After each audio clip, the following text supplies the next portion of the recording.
Welcome back, everybody, to the Hercules IAAF Grand Prix. We've had some wonderful competitions already here tonight. This is the first track and field meet after the Atlanta Olympics, and now one of the highlights, the men's 110-meter hurdles. And pay close attention to that world record. 12.91 set back in Stuttgart. And the key man here, the gold medalist from Atlanta, Alan Johnson, was just a tick off of that mark in 12.92. And we asked Alan whether or not he's thinking about smashing Jackson's world record. Here's what he had to say. I'd like to do it, but you can't really go after a world record. You have to concentrate on your race and try to execute.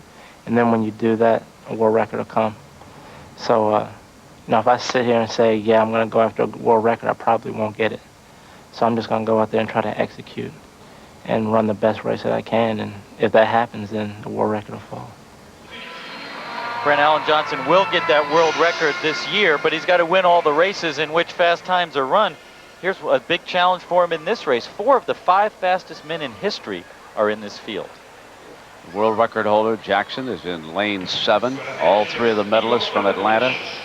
Mark Crear, the silver medalist, will be in lane 3.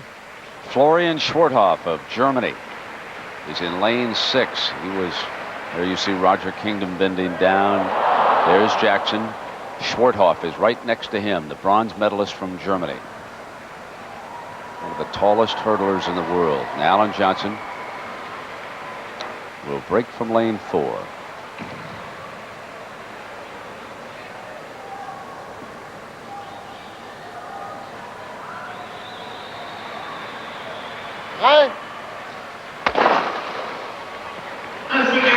Johnson hits the first hurdle beautifully, knocks the third one down.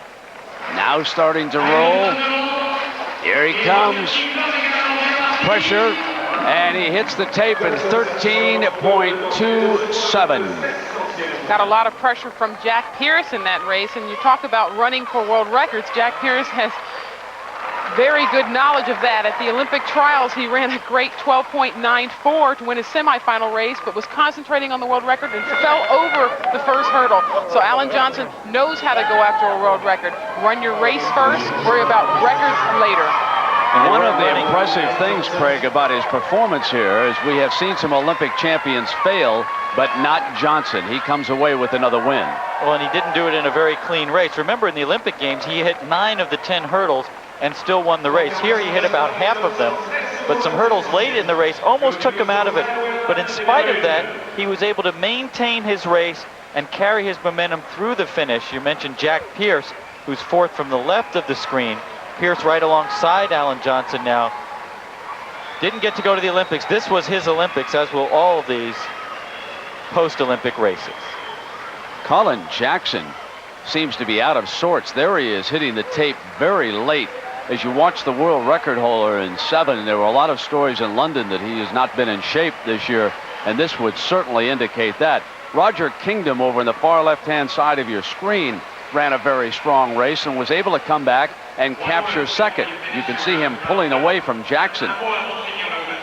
Jackson running a very sloppy race, and that's one thing he can't afford to do. He is only 5'11".